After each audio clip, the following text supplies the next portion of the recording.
मैं चाहूंगा कैमरामैन पूरा फोकस करें। इसकी जो 72x42 का ये प्लॉट है और इस प्लॉट को मैंने खरीदा था और इस प्लॉट को खरीदने में जो 17 साल मैंने जो नौकरी की थी उस 17 साल की नौकरी में जो मुझे मिला था उसका 90% हिस्सा इसमें आया था।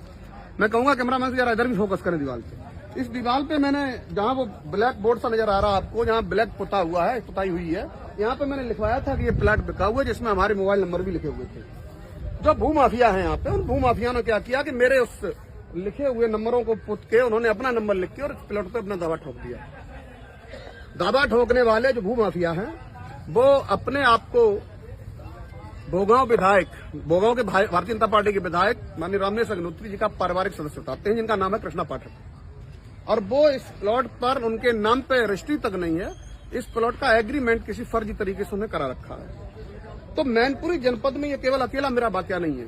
मैं इस दौरान पिछले 3 महीनों में डीएम साहब से 5 बार, कप्तान साहब से 3 बार, एसडीएम साहब से 4 बार, लेखपाल साहब से 3 बार, मैं कोतवाली में इंस्पेक्टर साहब के पास गया। यहाँ आगरा गेट पुलिस चौकी लगती है, वो सुधीर कुमार दरोगा जी हैं, उनके पास में 4-5 बार गया। कुल मिला के भारतीय जनता पार्टी के हस्तक्षेप होने के चलते इस पर कोई कार्रवाई नहीं की गई। अंतोगत्ता मैंने स्टे लेने की सोची, लेकिन स्टे लेने से पहले ही जो भू माफिया थे यहाँ सक्रिय हो गए, जिनमें खासकर जिनका मैं नाम ले रहा हूं आपको, कृष्णा पाठक। उन्होंने आके ये मैं चाहूंगा कैमरामैन फोकस करे, मेरी न्यास जो भरी हुई थी, पहले की फाउंडेशन भरी हुई थी, इसको तोड़ दिया। इसको तोड़ के उन्होंने ये किसी व्यक्ति को, सीधे साधे व्यक्ति को फंसा के यहाँ तक जो है इसकी बिक्री भी कर दी। हालांकि अभी तक उन्होंने किसी के नाम नहीं किए, क्योंकि नाम इसलिए नहीं कर सकते कि उनके नाम पर स्वयं में कुछ नहीं है। तो मेरा कहने का मतलब ये है कि भू माफिया इस समय इतने सक्रिय हैं जो भारतीय जनता पार्टी के, यदि आपका प्लॉट है और आपका प्लॉट खाली पड़ा हुआ है, उस पे आपका गेट नहीं लगा, उस पे आपकी बाउंड्री नहीं है, तो ये आपके प्लॉट पे भी कब्जा कर सकते हैं। और अगर आपका घर भी खाली छोड़ दिया आपने, तो आपके घर पे भी कब्जा कर लेंगे। और ये सारा गिरोह भारतीय जनता पार्टी के तथाकथित कुछ नेताओं के बर्दस्त प्राप्त उनके चंगुल में चल रहा है। और ये मैनपुरी में जब भी मैं गया हूं डीएम के पास, कप्तान के पास, तो मुझे वहां पे जितने भी फरियादी मिले हैं वो सारे फरियादी एक ही बात कहते हैं कि साहब मेरी जमीन पे कब्जा कर लिया, मेरे प्लॉट पे कब्जा कर लिया, मेरे मकान में कब्जा कर लिया।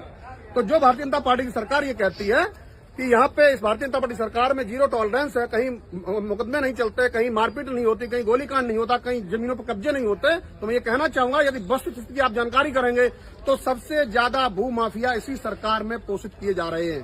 फर्क सिर्फ इतना है कि इस समय भू माफियाओं के खिलाफ कोई भी कार्रवाई करने से पुलिस यहाँ की डरती है, प्रशासन यहाँ का डरता है। तो मैं आप लोगों से निवेदन करूंगा कि मेरे जैसे पता नहीं कितने फौजी भाई होंगे जो अपनी सारी जीवन नौकरी करने के बाद जो पैसा इकट्ठा करके लाए होंगे और उस पैसा इकट्ठा करने के बाद उन्होंने एक जमीन का टुकड़ा खरीदा होगा ताकि अपने बच्चों का मुस्तकबिल इससे कंप्लीट कर पाए, भविष्य बना सके।